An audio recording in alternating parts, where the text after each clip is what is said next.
வணக்கம். இன்றைய சிந்தனைக்காக முத்தா இறைச்செயல். ஒரு வழிப்போக்கன் நடைப்பயணமாக சென்று கொண்டிருந்தான். ஒரு நீரோடையில அருகில ஒரு ஆலமர நிழல்ல சிமெண்டாலான இருக்கைகள் அங்க இருக்கு. அந்த கிராமத்து மக்கள் எல்லாரும் அங்க கூடி பேசுறதோட வழக்கம்.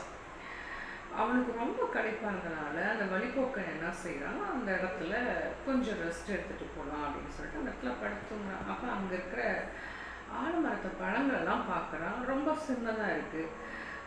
சிறிய பூசணி கொடியில் சுமக்க முடியாத பெரிய காய வைத்த இறைவன் பெரிய ஆலமரத்தில் மிக சின்ன பழத்தை வச்சிருக்கான். என்ன ஓர வஞ்சன அப்படின்னு நினச்சபடி அந்த சுகமான காற்று அவனை கண்ணசத்து அப்படியே தூங்கிடான். திடீரென்று யாரோ தன் மீது வேகமாக கல் வீசுது போல் உணர்ந்து திடுக்கிட்டு முழிக்கிறான். மரத்துல மேல இருந்து ஒரு ஆழம் பழம் அவனது நெற்றி மேல விழுகுது. அதிக வேகத்தோட விழுந்ததுனால வலிக்கவும் செய்யுது. அவன் நெற்றியை தடவிக்கிட்டே, இப்பதானே நம்ம கொஞ்ச நேரத்துக்கு முன்னாடி இறைவனை நம்ம தூஷித்தோம் அப்படின்றத நினைச்சு பார்க்கலாம். இந்த சிறிய பழம் விழுந்ததுக்கே உயிர் போற மாதிரி வலிக்குது.